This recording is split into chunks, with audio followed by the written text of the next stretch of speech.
আছি ভাইয়া আলহামদুলিল্লাহ। তো ভাইয়ার আইটেম সবই তো হিট ভাইয়া। আলহামদুলিল্লাহ আলহামদুলিল্লাহ। তা ঠিক। প্রচুর ভালো পরিশ্রম, করতেছেন প্রচুর প্রচুর পরিশ্রম করতে হয় আশিক, সকাল ভাইয়া। না থেকে ভাই, আমি শুরু আমি করে ভাইয়া, মানে আমি কিন্তু ভাই প্রচুর পরিশ্রম করি, আপনারা হয়তো বা জানেন। আমি কিন্তু অনেক সময় দিই, এবং আপনিও দিন, ইদানিং তো অনেক দিচ্ছেন। আসলে কষ্ট করতে হয়, কষ্ট না করলে কি প্রচুর। সফলতা আসে ভাইয়া? না, এখন কোন শেয়ার ব্রেকআউটের মুখে আছে, যেমন ধরেন আমার কাছে মনে হচ্ছে যে, দাঁড়ান দেখে বলি, আজকে বেশ কিছু শেয়ার ব্রেকআউটের মুখে দাঁড়ায় আছে কেমন। বেশ কিছু শেয়ার আছে যেগুলো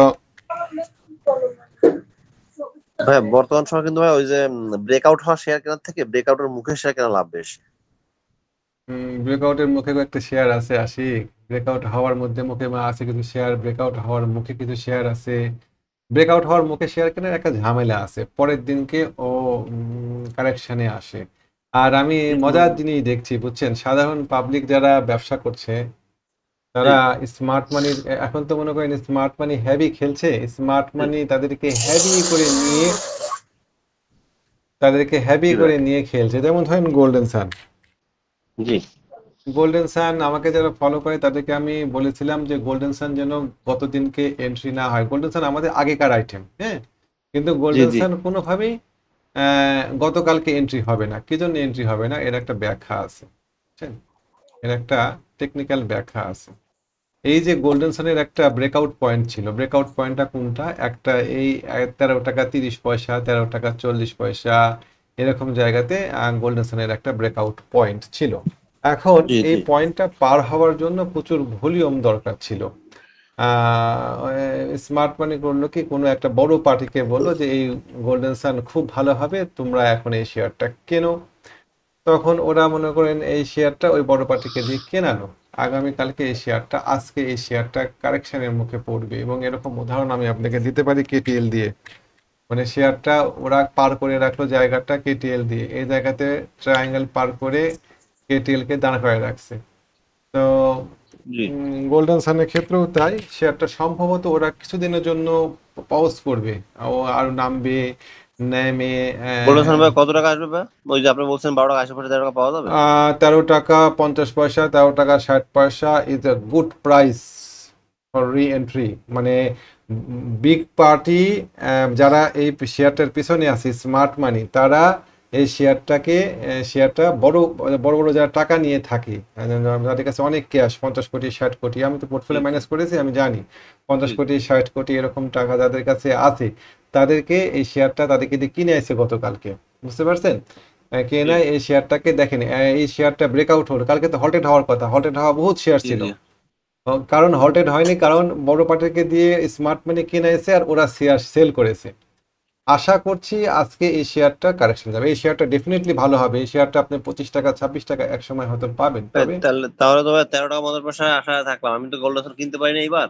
হুম, তাহলে তো 13 টাকা 50 পয়সা ভাই আশায় থাকলাম। 13 টাকা 50 পয়সা পাইলে পরে এই শেয়ারটা কিছু নেবেন না, অবশ্যই নেওয়া মতন শেয়ার একটা এই শেয়ারটা। হুম, জি ভাই।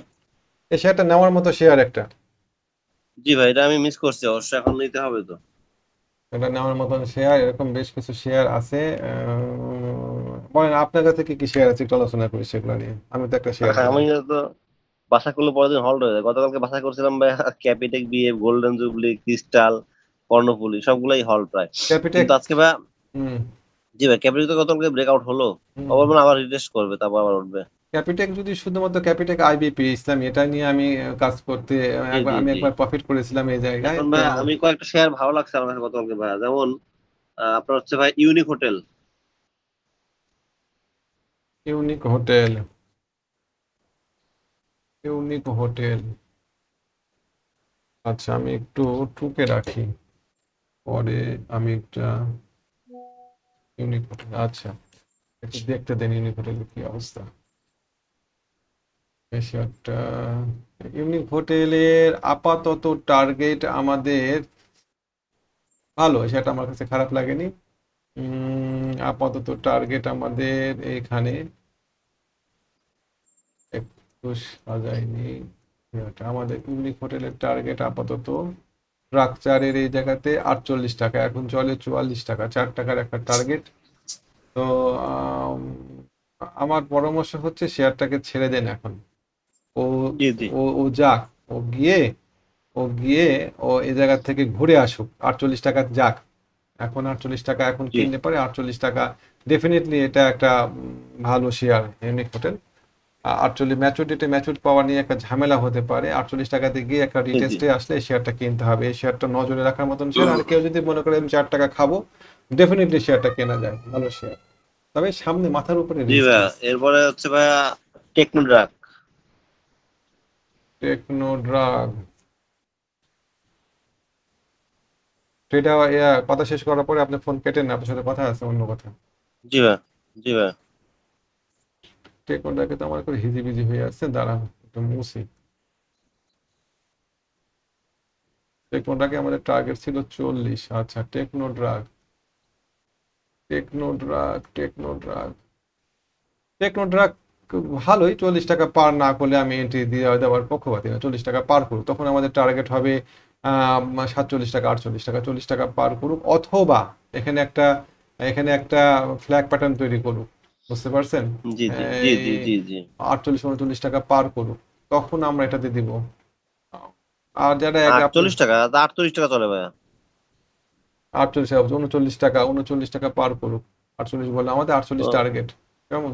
শেয়ারটা যাবে, শেয়ারটা খারাপ না। আমার মনে হয় যে শেয়ারটা যদি আপনার পছন্দ হয়, আমি সেটাকে নাকচ করলাম না। এই শেয়ারটা যাওয়ার ক্ষমতা আছে 43 টাকা, এই টানে যাওয়ার ক্ষমতা আছে। ঠিক এই শেয়ারটা নিয়ে আমি কনফিউজড। আপনার কাছে ভালো লাগলে পরে নিতে পারেন, আমি নিষেধ করবো না। জি জি জি জি। তারপরে ভাই sharp BD, sharp. S H, মানে কি গো, SHE,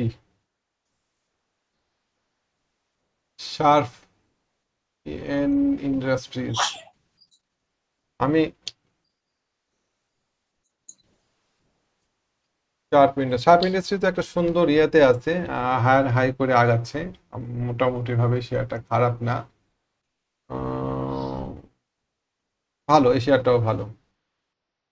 ডেফিনেটলি শেয়ারটা জি ভালো। ভাইয়া। এই শেয়ারটা কিনতে হবে, এখন কিনতে হবে। আপনার স্টপ লস হবে খুব কাছে, 18 টাকা। আপনি যদি কিনবেন 19 টাকায়, আর 1 টাকা স্টপ লস নিয়ে আপনি এই শেয়ারটাতে এন্ট্রি দিতে পারবেন। আহামরি আচ্ছা ভাই, টার্গেট, টার্গেট ভাইয়া। এটা টার্গেট, ডেফিনেটলি এটা টার্গেট 24 টাকা, বুঝতে পারছেন? 24 টাকা। মোটামুটি ভাবে আপনার হুম, একটা 20%-এর মতন একটা গ্যাপ পাবেন এই শেয়ারটাতে। জি জি ভাই। এরপরে আছে কিন্তু premier cement. Premier cement, cement সেক্টরের খবর তো মনে হচ্ছে ভালো। প্রিমিয়ার সেক্টর সিমেন্ট আমি এখন কিনবো না, ব্রেকআউট হোক। এখানে একটা ব্রেকআউট আচ্ছা, পয়েন্ট আছে। কত রেকর্ড ভাইয়া? রেকর্ড ব্রেকআউটটা কত? না দিয়ে আমি দেখতে চাচ্ছি এই 53 টাকা 50 পয়সায় ব্রেকআউট হোক। ব্রেকআউট হলে আমরা নিব শেয়ারটা। ব্রেকআউট করতে পারছে না, হয়তো ব্রেকআউট করে যাবে। একটু আর্লি এন্ট্রি হবে, মানে যদি আপনার কাছে ইনসাইড নিউজ থাকে বা কোনো ভালো খবর থাকে জি জি। শেয়ারটাতে। আমি সবসময় বলি যে নিউজকে আমি খুব রেসপেক্ট করি। না, এটা নিউজ, আহ, নিউজ নাই ভাই, নিউজ নাই। যদি নিউজ থাকে আপনি এন্ট্রি দিতে পারেন, সেক্ষেত্রে আপনার স্টপ লস হবে শেয়ারটাতে 48 টাকা। কিন্তু মানে টেকনিক্যালি যদি কিনতে চান তাহলে পরে 54 টাকা পার করে কিনতে হবে। এখন কেনার আমি পক্ষপাতী না, এরকম জায়গা পার জি জি, করতে ঠিক পারলে তো আছে খুব ভালো। ভাই। একটা শেয়ার কিন্তু ভাইয়া সব শেয়ারই বাড়লো। যে লিডার ছিল সবসময় বাড়ে, এটাই কুয়াং ফুড ভাই, এবার কিন্তু বাড়লো না। হোয়াং ফুডসি, আমি এটা নিয়ে সকালবেলাতে দেখতেছিলাম, বুঝছেন? মেন শেয়ারটা একদম ফাইন পজিশনে আছে। আমি আপনার সাথে কয়েকটা শেয়ার মিললো আমার। হোয়াং ফুডসি আমি একটা ব্রেকআউট হয়ে গিয়েছে এক টানে। ও শুধুমাত্র আপনারা টান দিয়ে একটু 18 টাকা পার করে দেন, 16 টাকা পার করেছে। 18 টাকা পার করলে শেয়ারটা আনলিশ হয়, আনলিশ হয়ে শেয়ারটা মোটামুটি 26-27 টাকার দিকে চলে যায়। এবং এই এইটা শেয়ারটা কি ভাই, এখানে কি, এইখানে কি নেওয়া যায় ভাই এই মুহূর্তে? এই শেয়ারটাতে এই শেয়ারটাতে উপরের দিকে প্রচুর ভলিউম আটকা পড়ে আছে। এই যে এইখানে যে ভলিউমগুলো আটকা পড়ে আছে, সেই ভলিউমগুলো এখানে আপলোড হয়নি। এই ভলিউমগুলো এখানে আপলোড হয়নি। এটা একটা চমৎকার শেয়ার। দীর্ঘমেয়াদী যারা বিনিয়োগ করতে চায় এই শেয়ারে, তাদের জন্য ফুয়াং ফুড একটা লোভনীয় শেয়ার। কিন্তু ভাই দীর্ঘমেয়াদী কিন্তু এটা কিন্তু একটা ঝুঁকি আছে। ঝুঁকি কেমন? হুম। লাস্ট 4 বছর ওরা ডিভিডেন্ড দেয় না ভাই, বুঝছেন? এই বছর যদি ডিভিডেন্ড না দেয়, ওদেরকে পাঠাতে হবে জেটে। এই জন্য সাহস করে এই শেয়ারটা আমি কিন্তু এই শেয়ার কিনি সবসময়, এবার কিনতেছি ও, না। যে ডিভিডেন্ড হিস্টোরি ভালো না, যদি এবার ডিভিডেন্ড না দেয় তাহলে ওরা জেট চলে যাবে, জেটে গেলে তো ভাই একদম বিপদ, মহা বিপদ। এই জন্য ভাই সাহস করে আমি কিনতে পারছি আমরা না। আমরা হচ্ছে ব্যবসা করি শেয়ার মার্কেট, বুঝছেন? একটা খনার বচন আছে, নদী জি কূলে জি জি। বাস, নদী কূলে বাস, ভাবনা 12 মাস। আমরা নদীর আচ্ছা কূলে আচ্ছা। আমরা নদীর কূলে বসবাস করি, আমাদের ভাবনা 12 মাস থাকে, কখন আমাদের নদী ভাঙনে পড়ি, কখন জি জি নদী থেকে কুমির উঠে আসে, কখন রাসেল ভাইপার চলে আসে নদী দিয়ে, এরকম জি জি। হাজার রকম টেনশন নিয়ে আমরা থাকি। তো টেকনিক্যালি ভালো লাগলে পারে, যদি ভালো লাগে ও, সেক্ষেত্রে আমি আমরা তো টি টুর ব্যাপার স্যাপার, টি টুর ব্যাপার স্যাপার সেক্ষেত্রে আমরা তো আমি টি টুতে কেনার বেরোই যাই। পক্ষপাতী। ওই জি জি জি ডিভিডেন্ড কে জি দিল না দিল ওরকম ঝুঁকি তো থাকেই। আমি জি বহুত জি। বিনিয়োগকারীদেরকে কানতে দেখেছি যে আমার এই শেয়ারটা, যেমন এই যে আপনার ইউনাইটেড এয়ার, পিএলএফএস যখন মার্কেট থেকে চলে গেল, হ্যাঁ, তারপরে এরকম পদ্মা সিমেন্ট নামে একটা সিমেন্ট ছিল একসময় মার্কেটে, তারপর চিকটেক্স ছিল, এই ধরনের শেয়ারগুলোকে যখন কেউ চলে গেল ওটিসিতে, কেউ ড্যান্ডি ডাইং ছিল একটা, কেউ মার্কেট থেকে জি অ্যাবলিশ জি। হয়ে গেল, তখন বহুত মরান বিনিয়োগকারীকে আমি ডাইং। কানতে দেখেছি। তো আমরা তো এরকম ঝুঁকি নিয়েই ব্যবসা করি, এই জন্য মানি ম্যানেজমেন্ট, জি রিস্ক জি ম্যানেজমেন্ট করে ব্যবসা করতে হবে। বলেন জি নেক্সট জি কোন জি। শেয়ার আছে কিনা আপনার? দেশ, দেশ বন্ধু, এটাও বাড়েনি, এটাও টানের share. Deshbandhu polymer, Deshbandhu polymer, Deshbandhu. আপনার শেয়ারগুলো সব ব্রেকআউটের মুখে। দেশবন্ধু সিনেমার পলিমারের টার্গেট হচ্ছে, আগে বলে দিই, 28 টাকা। বুঝতে পারছেন? 28 টাকা, তারপরে 33 টাকা, এগুলো হচ্ছে টার্গেট। এই শেয়ারগুলো ব্রেকআউটের মুখে, আহ, নিতে পারেন এই শেয়ারগুলা। ব্রেকআউট তো মনে আচ্ছা হয় হয়েই গেল। এই শেয়ারটার ফর্ম সিরামিকের মধ্যে একটা মিল আছে। আপনার মনে হয় সর্দি লাগছে নাকি? ভাই, ওই এসির মধ্যে সারাদিন ওই হুম আমাকে হুম হুম হাউসটা এসি হুম থাকতো না, হুম এই হুম। সমস্যা হয়ে গেছে এসির মধ্যে ভাই। এই শেয়ারটা ভালো লাগলো গো, দেশবন্ধু। গুড। এটা ভালো না ভাই? দেশবন্ধু শেয়ারটা ভালো লাগলো। দেশবন্ধু শেয়ারটাতে আমাদের টার্গেট, আপাতত টার্গেট, শর্ট টার্মে টার্গেট বেশি দিব না, 24 টাকা দিব, কিন্তু আমাদের এই শেয়ারটাতে লংয়ে 32 টাকার মতন টার্গেট দেওয়া যায়। ভাই ওই যে বুঝছেন? আটা শেয়ার হচ্ছে আমাদের শেয়ারই, কনফিডেন্স সিমেন্ট ব্রেকআউট দিয়ে রিটেস্ট করছে, আজকে মনে হয় টান দেয় কিনা। কনফিডেন্স সিমেন্ট আসলেই একটা লোভনীয় পর্যায়ে আছে। Confidence cement target 75। আশা করি আমরা এই শেয়ারটাতে 75 টাকা পাবো। বাদ বাকি আল্লাহ মালুম। লাইনে আছেন আশিক? আশিকের সাথে সংযোগ বিচ্ছিন্ন সম্ভবত।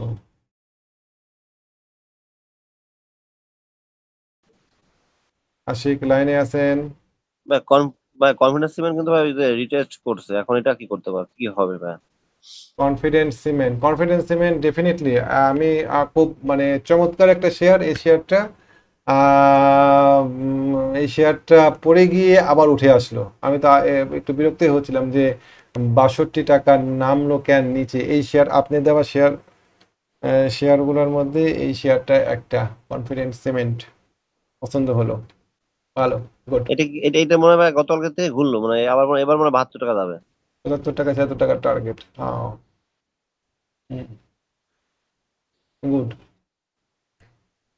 আর হচ্ছে ভাই লাস্ট হচ্ছে Intraco. Intraco, Intraco definitely no buy. আপনারা যারা, আচ্ছা আপনার মাধ্যমে আমি আমার অডিয়েন্সদেরকে বলি, যারা আইটি সেক্টরে হোল্ড করছেন, তারা আইটি সেক্টর থেকে বের হতে শুরু করেন, আস্তে আস্তে গুটাই নেন, জাল গুটাই নেন। আইটি সেক্টর আমার অত্যাধিক কাছে কিছু বেড়ে আছে গিয়েছে। অগ্নি, আমি আজকে মেরে দেবো, আর হ্যাঁ, আমার কাছে অগ্নি আছে, আজকে আইটি মেরে দেবো। আইটি সেক্টর অত্যাধিক বেড়ে আছে। এই শেয়ারগুলা থেকে আমরা আশা করি, মানে অগ্নির টার্গেট, অগ্নির টার্গেট 31 টাকা থেকে 33 টাকা। তো অগ্নিটা রাখেন, কিন্তু যেগুলো অত্যাধিক আচ্ছা বেড়ে আচ্ছা আছে আচ্ছা। সেগুলা সেল করে দেন। যেমন ধরেন বিডিকম, বিডিকম শেয়ারটা কালকের এই মুভমেন্ট ভালো লাগেনি। হুম। তারপরে এই জেনারেশন টান দিল কি টান দেওয়া, এরকম একটা শেয়ার ভাই পাচ্ছি না, যে টাকা টানবে খালি, শুধু 3-4টা হল পাবো, এরকম পাচ্ছি না। এই জেনারেশন আমার নজরে আসছিল গো। আমি বলেওছিলাম কয়েকজনকে কিনতে, তারা কিনতে পারছিল কিনা আল্লাহ মাহবুদ সেই জানে। তো আমার কাছে কেন যেন মনে হচ্ছে যে আইটি সেক্টরে যেগুলা, যেমন ধরেন ওই যে ইনটেক, ইনটেক, আইএসএন, এই সবগুলা এখন 4-5টা ক্যান্ডেল একই জায়গায় ফেলাইছে। আইএসএন ভাই দেখেন, 3-4টা ক্যান্ডেল একই জায়গায়, তার মানে সে পড়ার জন্য প্রস্তুত, যে কোনো দিন বাড়ি মারবে। এক্সাক্টলি তাই। তবে হ্যাঁ, হয় কি, এই জায়গাতে একটা জিনিস হয় ইনটেকের ক্ষেত্রে, যেটা হবে টু ফার টু ফাস্ট, মানে অনেক দ্রুত অনেক দূর চলে গিয়েছে, এই শেয়ারগুলো হঠাৎ করে পড়ে যাবে না। ও করবে কি এই জায়গাতে এই 42 টাকা থেকে 45 টাকার মধ্যে বেশ কিছুদিন থাকবে এবং এই জায়গাতে স্মার্ট মানি শেয়ার আপলোড করবে। আপনার বিডিকমের ক্ষেত্রেও তাই। ও বিডিকমের ক্ষেত্রেও তাই, অনেক সুন্দর একটা রেজিস্ট্যান্সের কাছাকাছি চলে গিয়েছে, অনেক দূর চলে গিয়েছে, ও হুট করে পড়ে যাওয়ার সম্ভাবনা কম। ও এখানে যেমন যে কাজটা মালিক করলো আর কি, বুঝছেন, ও এই জি জায়গাতে জি জি জি। কয়েলিং করবে, তারপর এই জায়গাতে নিউজ আসবে, তারপরে এই শেয়ারটাতে কি হবে না হবে সেটা পরের হিসাব। আম, এই শেয়ারটা মানে আমার কাছে মনে হচ্ছে যে এই শেয়ারগুলো অত্যাধিক বেড়ে আছে, অনেক পড়ে থাকা শেয়ার ভালো ভালো জায়গাতে আছে, নতুন করে এই জায়গাতে এন্ট্রি দেওয়ার পক্ষপাতী আমি না। জি জি জি, অবশ্যই অবশ্যই। আমি ভাই, আপনি তো দেখছেন আমি আজ পর্যন্ত কোনো শেয়ার উপরে কিনিনি, আপনি মনে হয় জানেন। আমি সব শেয়ার কিন্তু এইভাবেই ছোট মানে নিচের একদিকে নিচের থেকে, দিকেই বাই দেই। মানে আমি সুদীর্ঘ দিন ধরে এই ব্যবসা করছি, আমি বেশ কয়েকটা বড় বড় ধস দেখেছি। আমার কাছে মনে হয়েছে যে এই মার্কেটে টাকা হেফাজত করতে হবে আগে। আমি ইচ্ছা করলে পারি বিডিকম বা ইনটেকের মতন শেয়ারগুলোতে এন্ট্রি দিতেই পারি, বা অত্যাধিক বেড়ে থাকা শেয়ারগুলোতে আমি এন্ট্রি দিতেই পারি, কিন্তু কোনো কারণে মার্কেট যদি ফ্লিপ করে তারপরে ওই টাকা নিয়ে আমি 10 বছরে বেরোতে পারবো না ওই জায়গাতে, আর না এত না, উপর পারবো থেকে না, পারবো না। নিচে নামবে যে আমি চাইলে পরে অ্যাভারেজও করতে পারবো না। সো জি জি জি। বিশেষ করে ব্যাঙ্কগুলোর দিকে তাকান, যারা এই যে ব্যাংকগুলা কিনেছিল সে সময় চূড়ান্ত 17 সালে যে ব্যাংকের একটা ব্লাস্ট হলো, ওই সময় যে জি যারা জি। ব্যাংকগুলা মাথার উপরে কিনেছিল তারা আজকে তাদের কি এখন অবস্থা। আটকা, এখন আটকা, এখন আটকা। সুতরাং মাথার উপরে শেয়ার কেনার ক্ষেত্রে খুব সাবধান, টাকা আগে, সাবধান, সাবধান থাকা উচিত। নিজের জি পুঁজি জি জি। আগে। এই এজন্য ভাই হচ্ছে আমি অবস্থা। সবসময় ভাই একটু বটমের কাছাকাছি শেয়ার, একটু উপরে যায় শেয়ার কেনার চেষ্টা করি। আমি একদম নিউজের শেয়ার তো কিনিই না, নিউজের শেয়ার আমি ধরিও না। না, মাথার উপরেও শেয়ার কেনা যায় বুঝছেন, কিন্তু মাথার উপরেও জি শেয়ার জি। কিনতে গেলে পরে কিছু টেকনিক ফলো করে কিনতে হয়, স্টপ লস রিস্ক ম্যানেজমেন্ট নিয়ে শেয়ার হ্যাঁ, কিনতে হয়। রিস্ক নিয়ে, জি ভাই, হ্যাঁ, রিস্ক নিয়ে। ম্যানেজমেন্টটা জানতে হবে, এই হচ্ছে অবস্থা। ভাই আরেকটা হচ্ছে ভাই, যে কেডিএস টা তো গতকালকে, আমি তো 45 টাকা কিনছিলাম, 47 টাকা মারছিলাম। এখন ভাই এটা তো গতকালকে ব্রেকআউট হলো, আমি চোখে বাঁধেনি গতকালকে। এটা কি কেডিএস ভাই এ আমি আর পাবো আবার কেনার জন্য? কেডিএস এর আপাতত টার্গেট কত, 55, আপাতত টার্গেট 55, বা 55 থেকে 57 আমাদের আপাতত টার্গেট। এই 57-55 লেভেলে কিছু ভলিউম আছে, এটা পার করতে পারলে আমরা কেডিএস এর টার্গেট আরো উপরে নিয়ে যাব। আপাতত 55 থেকে 57 মধ্যে প্রফিট টেক। তো নিচে কি ভাই পাবো আবার কেনার জন্য? আমি আবার ওই যে ধরেন 48, 49, 50। আজকে যদি ও 50-52 টাকার দিকে যায় শুরুতেই, তাহলে এই জায়গাতে আমি জি। কেনার পরামর্শ দেব না। কি জন্য দেব না, কারণ সেক্ষেত্রে ধরেন ম্যাচুরিটি ডেটের ম্যাচুরিটি পাওয়ার একটা বিষয় আছে। এই শেয়ারটা, বিষয়টা হচ্ছে এরকম। ও ভাই, ঠিক আছে ভাই। ওই যে এই কথা বলবো একটু এমনি, আর ওই যে কি কি আমি করবেন? আপনাকে আউট করে দিলাম।